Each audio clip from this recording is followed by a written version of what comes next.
Welcome. Welcome to this very special webinar. This is the Action Indonesia Global Species Management Plan webinar. My name is Martin Sordan. I'm the Chief Executive Officer at the World Association of Zoos and Aquariums, WASA, and I have the tremendous privilege to have been invited today to join you during the upcoming hour to hear from our different speakers on their collective work that they're doing for this GSMP. So we have 6 speakers today. We will have an opportunity to introduce each one of them. We have a large group of attendees joining us, and I see also we have the Secretary General of PKBSI, Tony Samampao. I saw him connected there, so we're also very excited that he's here.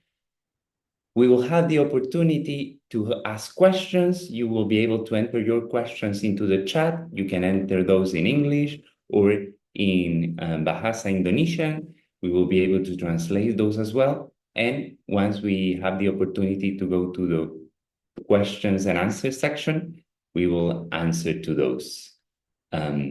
Also, I have to share with you that this session is being recorded, and then it will be made available for all of you with subtitles in Bahasa and Indonesia. So what are we going to hear about is the international collaboration that has been going on for best practices in species conservation, always using the one plan approach. I'm sure you're familiarized with it. Is this continuous work that is done through in situ and ex situ conservation. And additionally, today we will hear about the International Action Indonesia Day that will take place this year on the 11th of August. So you will get more details on what's happening on that day throughout this session. So without further ado, I would like first to welcome Joe Forrest.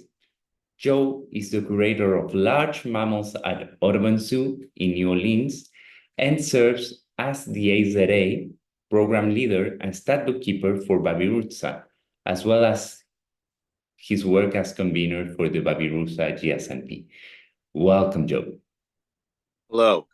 Good morning for me, good evening and good afternoon for most of you. Thank you for joining us. Joe, could you share with us what is a global species management plan and what is the approach that is used there for conservation planning?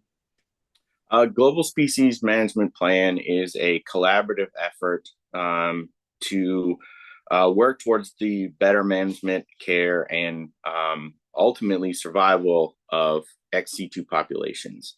So instead of managing a small group in Europe, a small group in Indonesia, a small group in the United States, for example, we look at that population as one big population. So we can collaborate not just with animals, but with expertise, with ideas, with encouragement, with financial support. And then we can also work towards assisting the in situ population by sharing what we know and what we learn from the ex situ population. So, for instance, if we find certain characteristics that, because we spend so much time with these animals, we can share that with people that are monitoring them in the wild or trying to find them in the wild to monitor size of populations, for example. So it's completely collaborative. We work together, sharing all kinds of information. We've used experts from the field to help us better manage the animals within zoos. We've used people from the zoos to share information with rangers that are protecting these animals in the wild, for example, and for population biologists who are looking to find not just the best genetic management for animals within zoos and in the ex situ population, but also within the in situ population.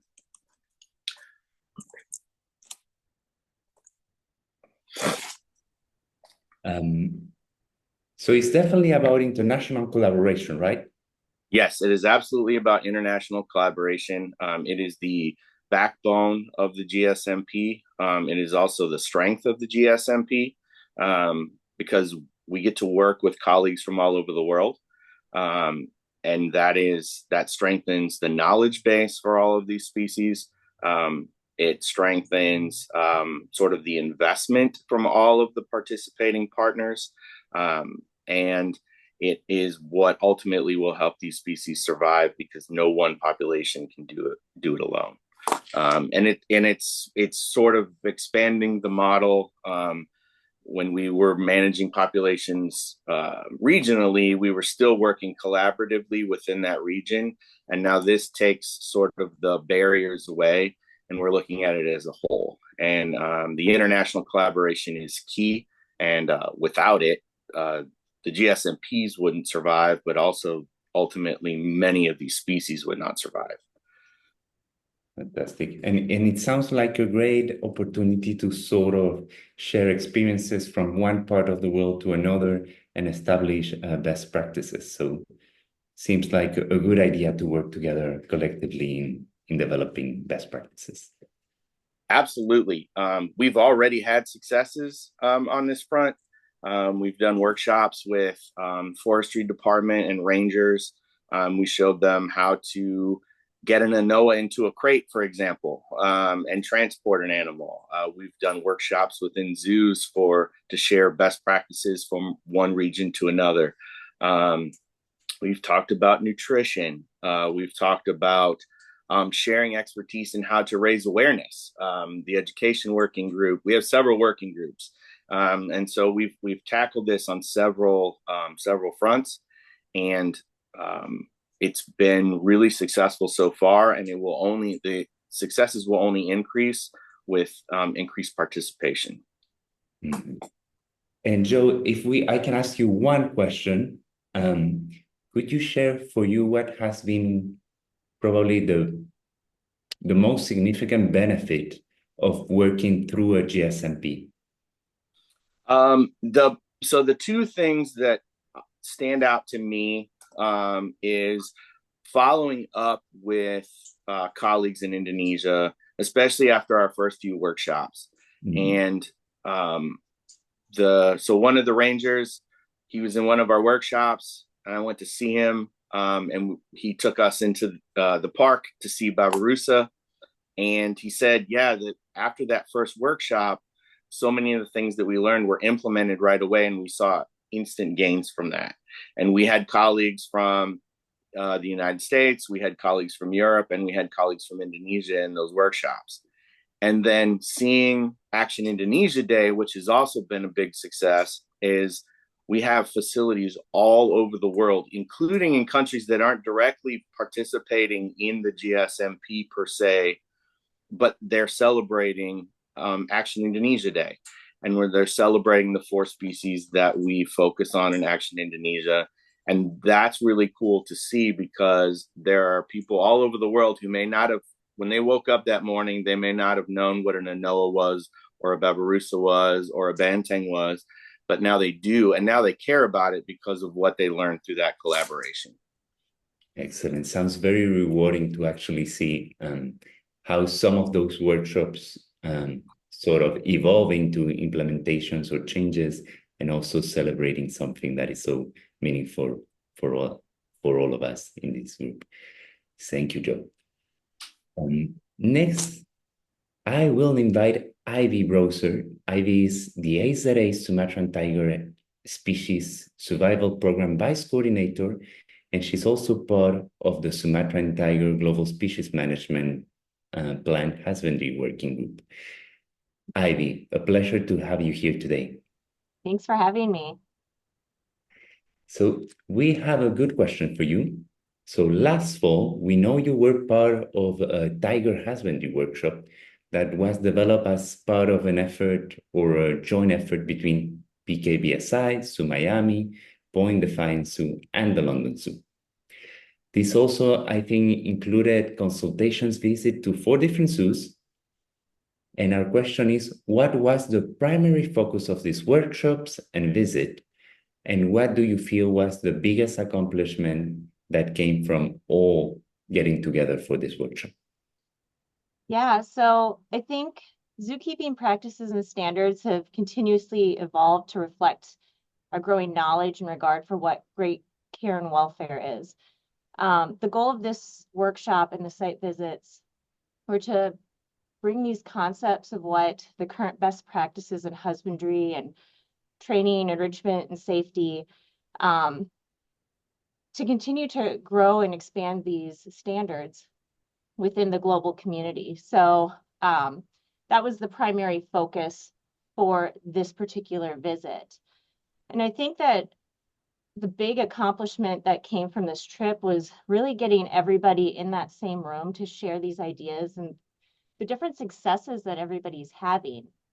We had 24 participants from 16 PKBSI zoos and instructors from Bukittinggi, Point Defiance, Zoo Miami, London Zoo. And we covered the basics of everything that has to do with the husbandry, from, birth management and planning, genetics, introductions, like safety was a huge focus of this one, including nutrition. And, we had a lot of hands-on activities as well to kind of let everyone practice the concepts that we were talking about in the lectures. So in particular, we did activities to learn more about how to track estrus cycles so that, there's a better understanding of when to introduce tigers. We did body condition scoring so that it can help guide, diet and nutrition a little bit more. We did enrichment activities, and I think the really fun thing about that was being able to actually see it given to the animals and to, see how much the animals enjoyed that opportunity to engage with something in their environment. And I think the other kind of side accomplishment from this is, it brought everybody together to not only form a network that the PKBSI keepers can then, have as a resource to be able to talk with each other about their successes and problem solving, but also it helped to form that kind of global network as well so that we can continue these discussions. Thank you, Ivy.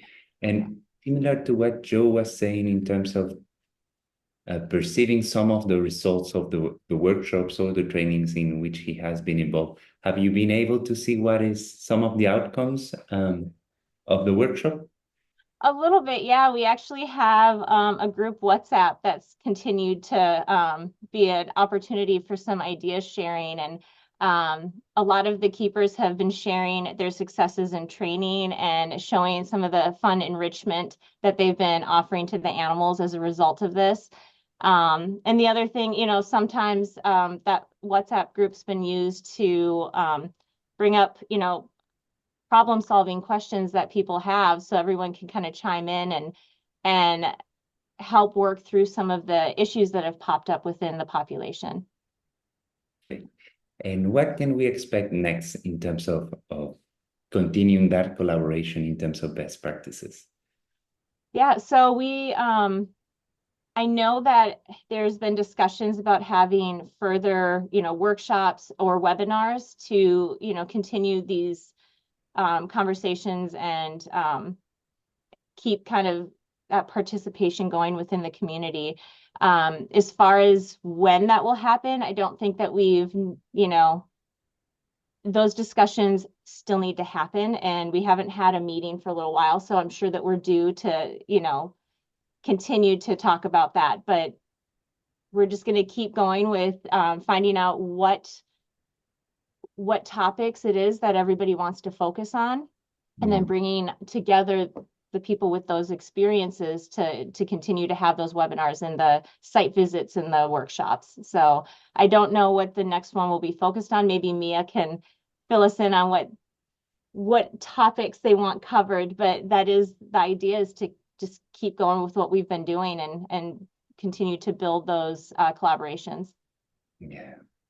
Fantastic. And definitely sounds like building that network is core to actually move that experience and knowledge across and get to know the colleagues, because right, a lot of this is the science, the practices, but also great relationship with colleagues that have the same passion that we have and enjoying the work we do. Definitely. Thank you, Ivy.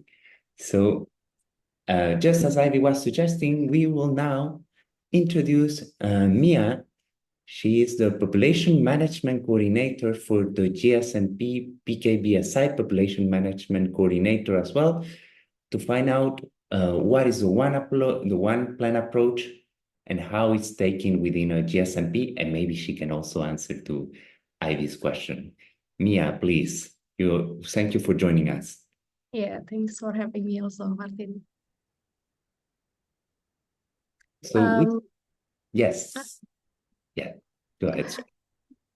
No, sorry. You can go ahead. So we have a question for you, an additional question, which is, in your role of Population Management Coordinator, could you share how you work with the Indonesian zoos and other relevant people to achieve sustainable populations for the 4 species that we have been talking about: Anoa, Banteng, Babirusa, and Sumatran rhinos? So a little bit, sorry, 2 questions: the one plan approach and the second question on how you connect with the relevant stakeholders. Yeah, thanks, Martin. But before I can answer a question, I want to say thank you for Pak Tony Sumampau for letting me and give my permissions to becoming a speaker in this webinar. So yeah, I'm Mia, working for GSMP program in PKBSI as Population Management Coordinator. And I start this job by the end at 2022, so it's very new for me. So yeah, my main responsibility is to make sure actually the breeding and transfer recommendations for Anoa, Banteng, Babirusa, and Sumatran Tiger can be implemented. As we know, the population in the zoo is very small, so we need to move some animals from one zoo to the other zoo to avoid inbreeding. And also, we need to know that we have to reach the minimum target to make the population sustainable for at least like 100 years. And we have to increase the numbers of the animals with the good genetics too, so they can survive for a long time. So that's why we need a recommendation to transfer and breed animals using the startbook data, so we can reach good numbers with good genetic as well. And with this kind of job, I do coordination a lot with startbook keepers for Anoa, Banteng, Babirusa, and Sumatran Tigers, and also population biologists, and mostly with ZOO's representative, ZOO's PKBSI member. And yeah, when I joined the organization for very first time, I found out that the 3rd phase of recommendation is actually ready for implemented. But however, there are no standard steps for the implementation yet. So I have to identify the steps for breeding and transfer recommendation as a whole process. So not only the implementation step, but also for the developing the recommendations process also. And Mas Jonathan has been very helpful as he has experience with 2 sets of recommendation before. And we believe that understanding these steps actually will help us to determine what actions we need to take for the implementation step. And yeah, additionally, we also need to identify the preparation step also for developing the recommendations, so we can get a clear pictures of the implementations.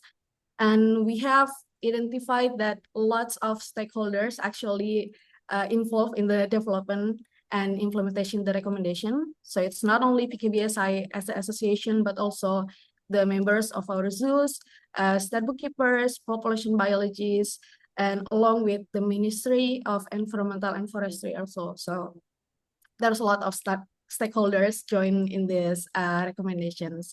But to be highlighted, our members play a vital role in ensuring the success of these recommendations, because they have the resources, they have the animals, they have the data, the species essential that we need their data. So without them, we cannot proceed any recommendation, I think. And yeah, we organize the first call from the very first type of the implementations. And we see that this was a crucial step to gather feedback from all of the zoos that involved in the recommendations.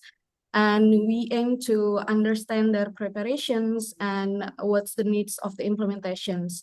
This is the step that actually PKBSI had not taken before. So yeah, we conducted separated calls with each zoos, grouping with those with transfer recommendation together.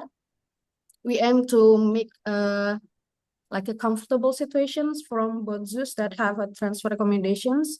And after that, we obtain like lots of data from maybe around 10 calls or more, and conducted in just 1 week.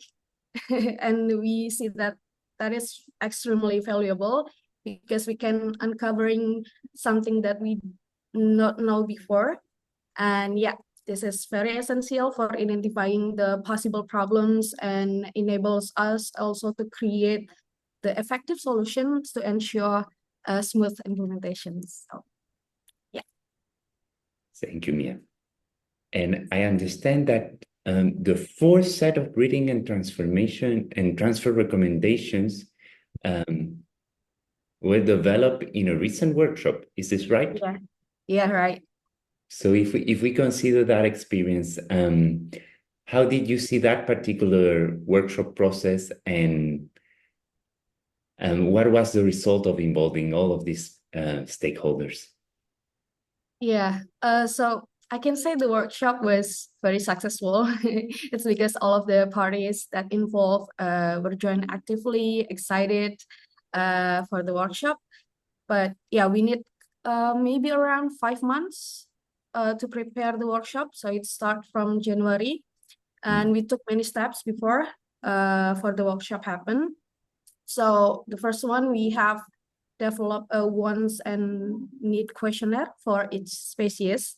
And then we aim to create a concise yet comprehensive questionnaire that covers all of the necessary things, information that we want to get from the zoos that have the GSMP species. But we do not want this questionnaire is being overly complicated. So we want to make it concise but not complicated. So this questionnaire has been reviewed by the population biologists, stat bookkeepers, some of the working group husbandry in GSMP also, and also, of course, our board member in PKBSI to ensure this questionnaire is effective to the zoos. And then we also held a socialization event. So we invite our zoos member, all of the member in PKBSI. We provide our members with details about the GSMP, about the timeline and process for creating the recommendations, and yeah, as well as the agenda for an upcoming workshop. And after that, we distributed the questionnaire to the zoos, and we are very grateful that our zoos members were willing to provide feedback despite they are very busy at that time. And yeah, after that, I collected all of this feedback data from each zoos for each species and share it with the stat bookkeeper and also population biologist. So after that, the population biologist and stat bookkeeper collaborated together to create the draft recommendations. And we had a very extensive discussion via Zoom, email, and other channel as well. And I think this is kind of challenging for me because I need to concentrate and comprehend every piece of feedback from the zoos for each species and give the information to both of population biologists and stat bookkeeper so they can make the draft recommendations good and great feedback as well. And yeah, after that, the draft recommendation have been complete, and we send it to the zoos prior to the workshop to allow them sufficient time to review the recommendations. And we believe this will enable us to gather their thought and feedback during the workshop and make the best decision based on their input in the workshop. So yeah. Perfect. So if I understood well, was basically some of the keys to make a successful workshop was to make easy for people to share their feedbacks through the surveys. Yeah.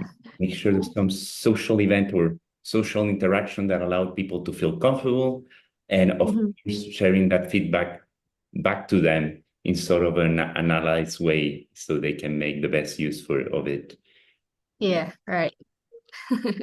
Mia, one additional question. What do Okay. you see could be next steps to make sure that all of the stakeholders continues to be engaged? Yeah, so we are planning to do the second workshop actually to get a commitment with all of the zoos that involve in the recommendations. And fortunately, our ministry happily to lead this workshop. So because they have the authority, they have the regulations, and we think that it's kind of powerful to, engage zoos to also implement these recommendations. So we are planning to do the second workshop in 19th of July because the recommendation is already final. All of the hard work by the population biologist and staff keeper here. So yeah, we're ready to go to the second workshop. Great. Thank you. Yes, excellent information. We will now hear from Jonathan, that, as you know, he is the PKBSI GSMP Program Officer. Jonathan, we're glad that you're today here with us. Yeah, thanks, Martin. So we are curious on what can you share about your role as the PKBSI GSMP Program Officers in terms of maintaining collaboration with other stakeholders, and how do you have some conservation, and if you have some conservation success stories in your work that are the result of good collaboration? Okay, so good afternoon, everyone. Good evening, Pak Tony and everyone else in this Zoom.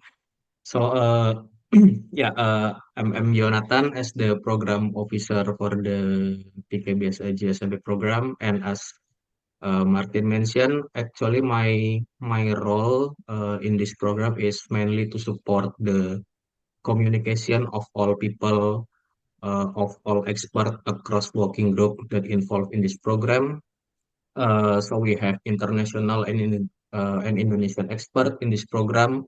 We have 9 working groups that already developed from this program. So yeah, mostly we mainly support the activity across working group.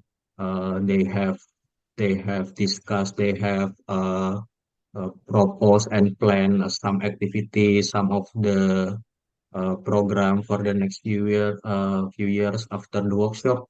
So yeah, we help to implement the activity from each working group. So yeah, mostly working together from with the international and Indonesian expert.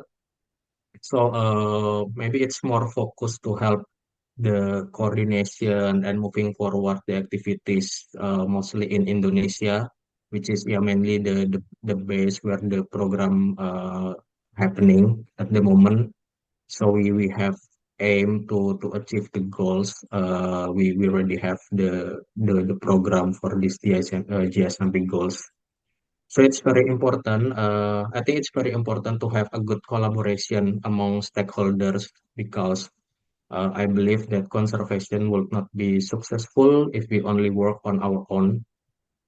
So we have a good relationship with the Ministry of Environment and Forestry.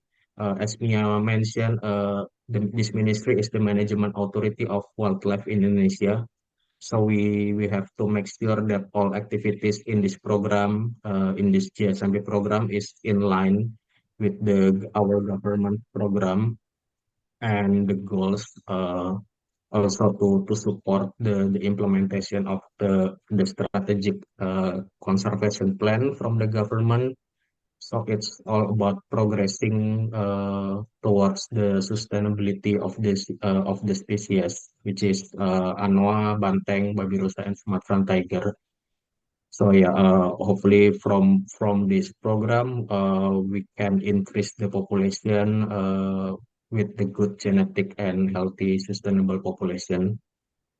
And in terms of your second question about the conservation success story, actually, as Joe and Ivy already mentioned, we have a regular training every year. So in this program, we have successfully trained around 400 zoo staff that's from the animal husbandry area, from the zoo educator area. So from 2017, we have organized several workshops. It's mostly to support to improve the husbandry management and increase the capacity building to develop and implement the welfare management, the husbandry management, and also to support the education program in the zoos. So we hope that this training can support the goal of the population increase in exit to population. And also from the zoo educator training, we also hope to raise the profile and awareness of the species for the public. So yeah, it's it can represent a good collaboration. So we have a mix of trainer from Indonesia and from international.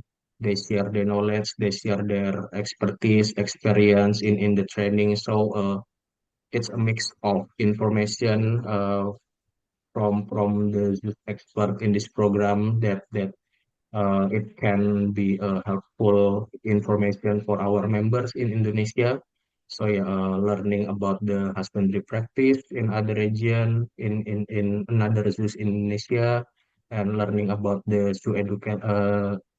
conservation education practice in other regions as well. So maybe it's a good collaboration that will help to support the to achieve the population increase target in Indonesia. And also, actually, PKBSI, GSMP, and the ministry also we work together to support the in situ population. So yeah, as Mia mentioned before, we have uh, a- one plan approach which we also work on the in situ population. So in this program, we work closely with the Alas Purwo National Park to support the monitoring of the Banteng population, which is the wild population of Banteng. So we have had support the monitoring from 2000 and 2021. We support the data data analysis. So the data, the Banteng data from Alas Purwo can represent the whole park area, which is more reliable for the information for the management planning in the future.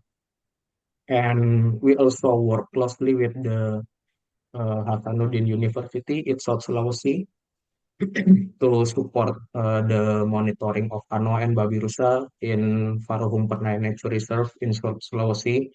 So yeah, it's also good example of the collaboration. We cannot work by ourselves. We need to work collaboratively with the government, with the institute partner, with the national park, with the universities, uh, to work together for the research and the monitoring of the species. Uh, and we hope by this collaboration, it can provide the information about the population that will support the decision making for the wildlife management in the future, especially for the government in Indonesia. Wonderful. And Jonathan, going back to your point of good collaborations, based on your experience, what are some of the key things you think are required to actually achieve that point where all of those that needs to be involved are collaborating to actually have that good collaboration? And how long does it take? I think the key things for have a good collaboration is communication. So I think it's very important to maybe to develop the communication. We maintain the regular communication properly. So we should have a clear information what we aim to achieve by in this program, what we want to hope the involvement for from other stakeholder, and how can we move forward this collaboration towards the goal of the to achieve the goals in this program. So yeah, maybe uh, I think we can achieve this by the regular meeting. We need to make sure that we are in the same page to achieve our goal, and we maintain the relationship. It's very important because we don't want someone or some institution left behind. We want to make sure that everyone is happy with our current activities, current progress, and especially with the government of Indonesia as the management authority. We maintain the good communication with them, so we always make sure that our activity, our program are in line with their program. So we don't want we develop an activity or some program that may be not helpful for the government. So yeah, it's a good thing if we maintain communication with the stakeholders. And then for this group of stakeholders, how can they access to the training? I guess this is also well communicated, but if you could expand a little bit on that access. Yeah, so actually in our training we have different audience depend on the training topic. So with the husbandry training program, it's very open for all youth member in Indonesia.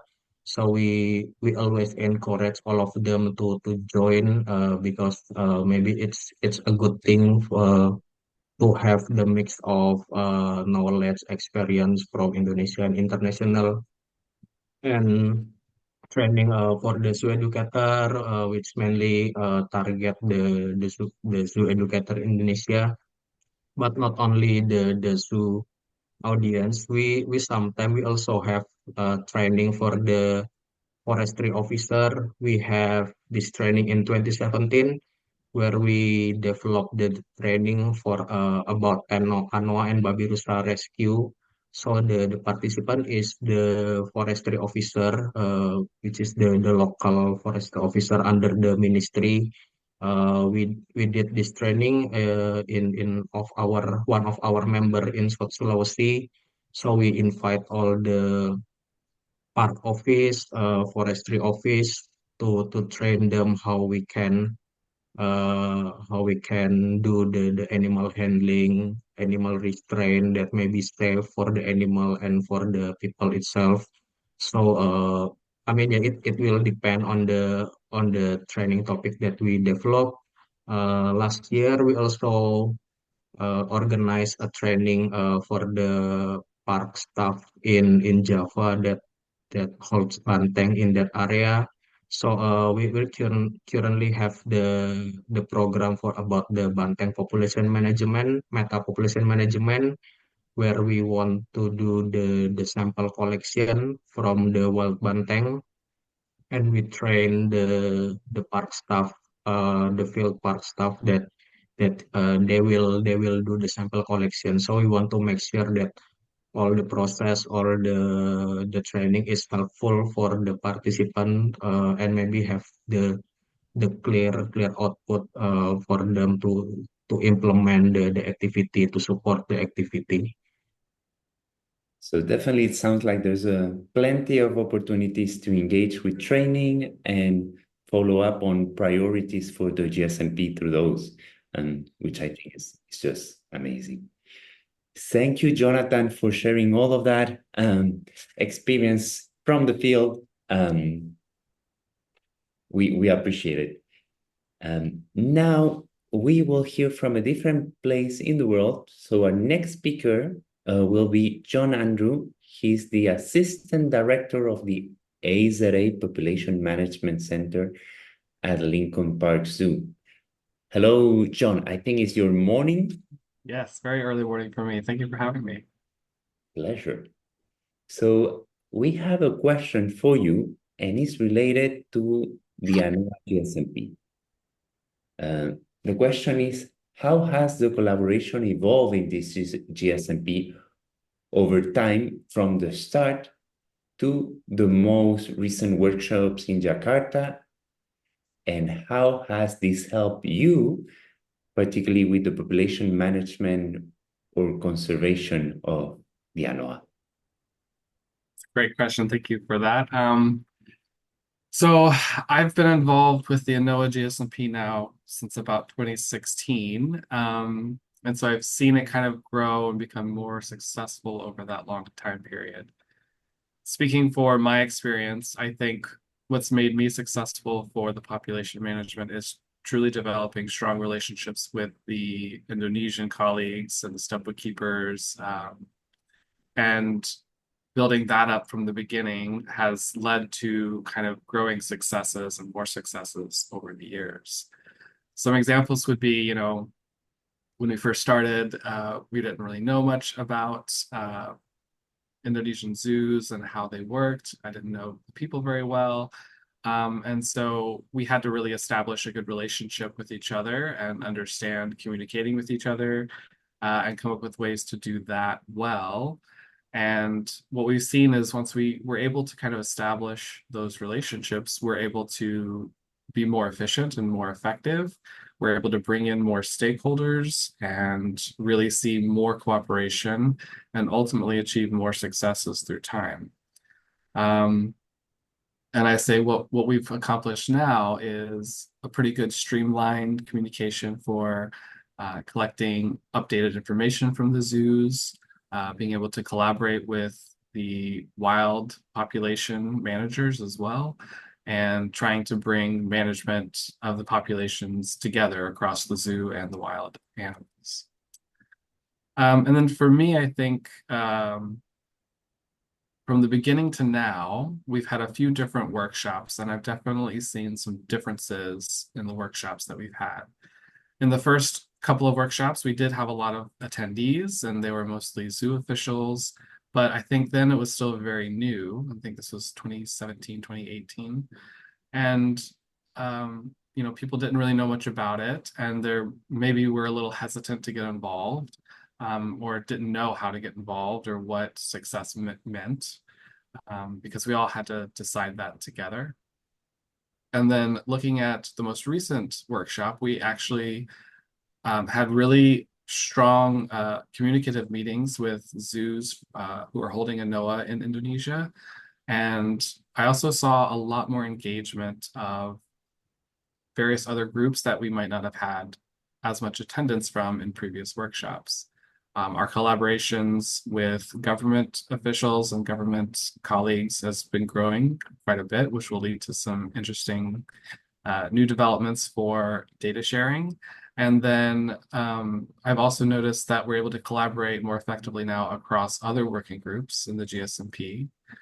One major success I could say that we could only have accomplished through strong relationships and communication with the Anoa GSMP is completion of genetic studies, where we were able to sample all of the zoo animals and look at their genetics, but we were also able to compare that to wild populations. And this is a truly kind of one plan approach initiative, because it is really going to be beneficial for the wild population, understanding their population dynamics, as well as the relatedness of our zoo population, which would help us better prepare to manage them into the future and, see how they can impact and influence wild conservation as well. So for me, I think I've really enjoyed this kind of relationship with the stump keeper in Indonesia, Dr. Johanna. And also in this past workshop, she took more of a lead than in the first few workshops, right? So with that kind of evolution of collaboration, I've seen her own kind of expertise in this population management arena kind of take off. And she actually led her own meeting at the workshop. And, that wasn't the case in the first workshop because it was all brand new. And now people have more experience, they understand it a little bit better, and they're kind of doing it on their own.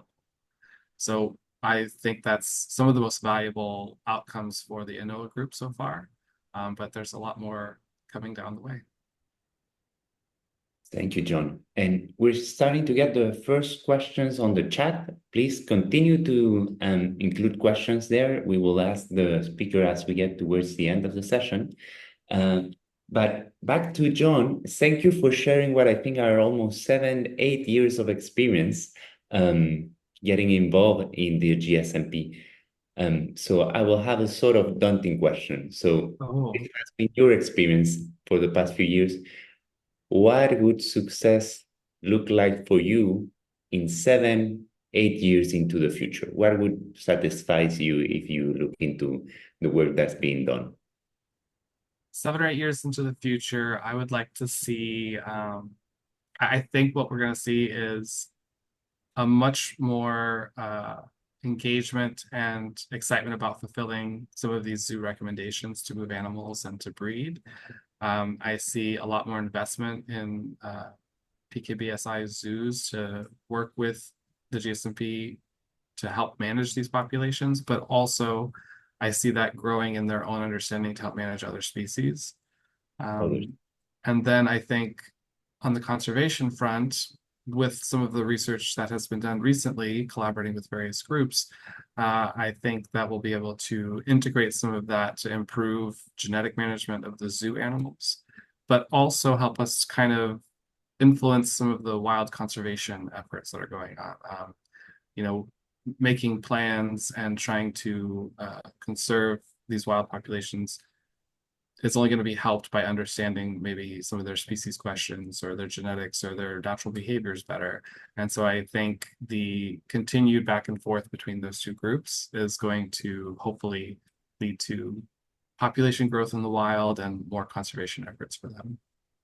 Perfect. And on your last point, and I think similar to what we heard from Jonathan, the possibility of increasing the interactions among colleagues, better relationships sort of seems to be key to streamline the work that is being done.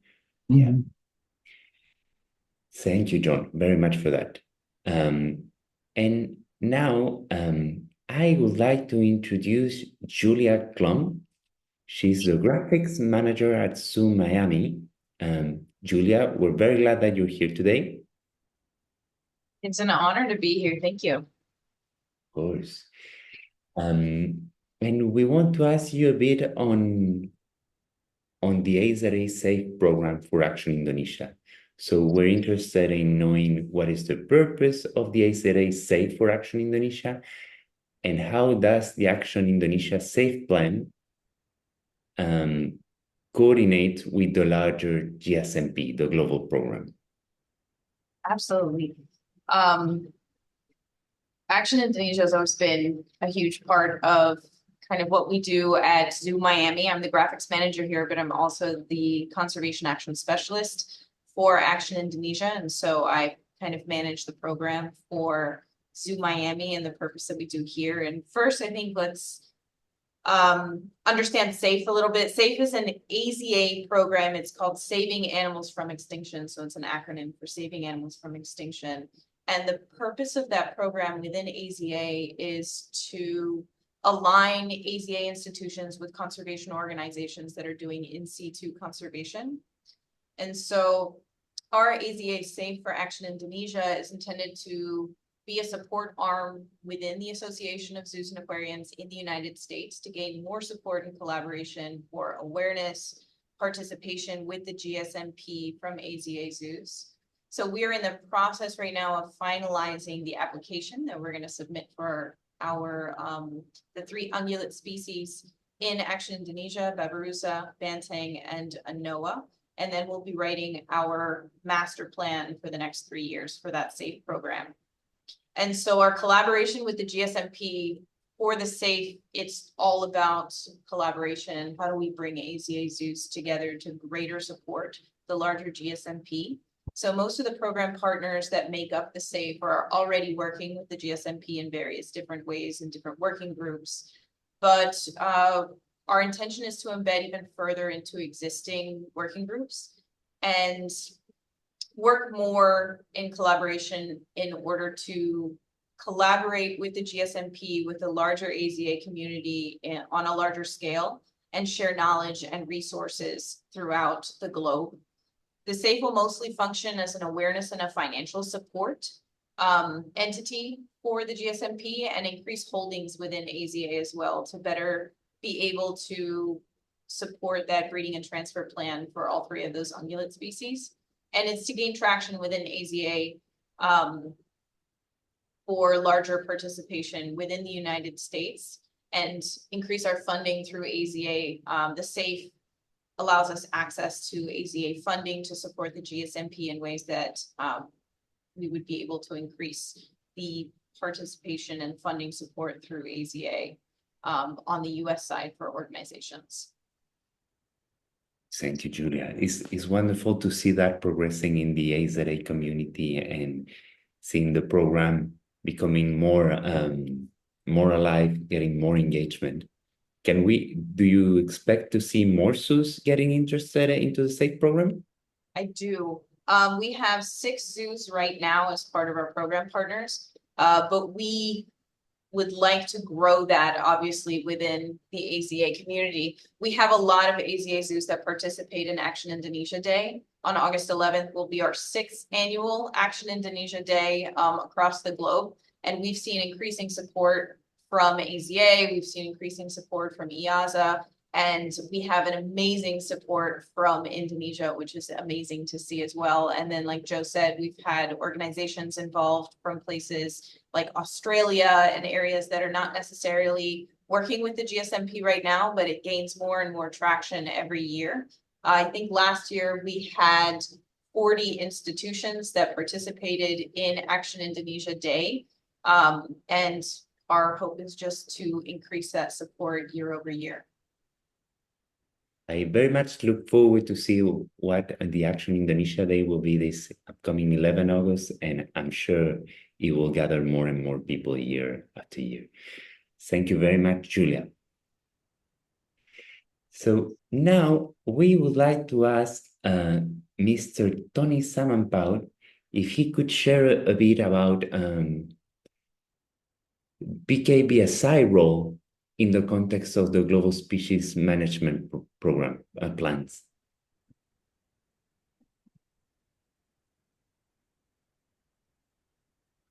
Yes, thank you, Martin. Sorry for a little bit late this afternoon. Yes, as far as Mia and Jonathan has mentioned about the progress of the GSMP programs since 2016 until now, we have a lot of improvement, especially for the zoos. As you know, it is difficult, especially for the government zoo, to transfer their animal to the other zoo without any things in return. So because they put it, the animal is an asset of the government zoo, which is a bit difficult for that. So it's a bit late to transfer the animal in and out. But anyway, we have done a lot of communication and talk to the zoo directors, and the improvement seems very, very good. So they understand the purpose of GSMP program. So the most important thing that the government also realized about how important the GSMP program and the training.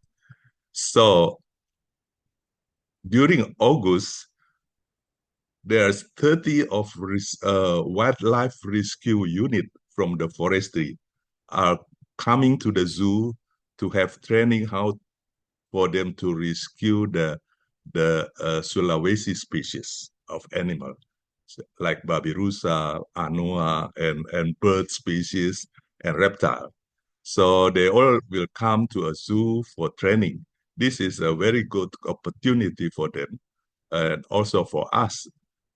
In fact, we can also get some fresh blood from that rescue facility. If we can set up a small rescue facility, some animal can be released back to the wild, some can be put it in the zoo for the breeding purpose. That the other things that involve the government are very keen of doing training for their rescue staff. This is a very important thing after the GSMP program. I think that's all, Martin, for the time being. Thank you, Mr. Tony. It's very exciting to see how much work there has been going on through the years to actually reach this point of significant improvement. And particularly, it sounds like the buy-in from the government has been essential.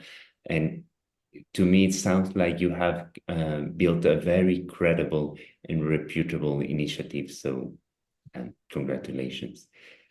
So now we have a little bit of time for questions. And I see we have one in the chat from Go Yelong asking, what are the opportunities for collaboration between zoos, PKBSI, and NGOs? Example, workshops, data sharing, equipment, etc. So I'm not sure who of our speakers is the best one to answer this question. So I will invite any of you to sort of give your thoughts.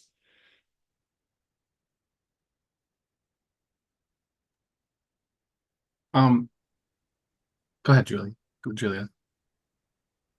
I was just gonna say, as part of Action Indonesia Day, August 11th, there's always an opportunity to raise awareness for species, to participate in Action Indonesia Day on our website, actionindonesiagsmp.org. You are able to, thanks for putting that up, yes. You are able to download resources. We have media kits, we have videos, we have all different resources that you can download for free to be able to participate in Action Indonesia Day, help to raise awareness for all 4 of the Action Indonesia species, and kind of participate in that way to raise awareness for the species. And then I'll hand it over to John.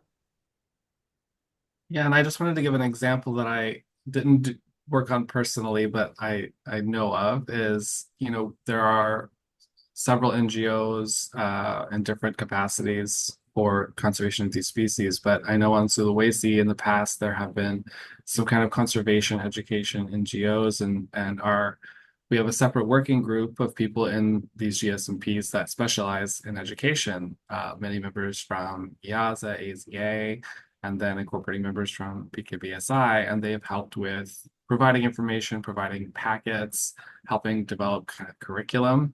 And I think that's an example of a great way to kind of synchronize efforts with many different groups. And it's led hopefully to more kind of connection to those wild animals and conservation of the local people. And kind of just helps the conservation efforts overall. But we have a lot of other working groups that do similar things. So our genetics working group work with a lot of academic institutions. So it's a collaborative effort, not just within the GSMP or the regional species, it's also branching out. Thank you, Julia. Thank you, John. A great answer to know how to engage. So we're getting towards the end of this session.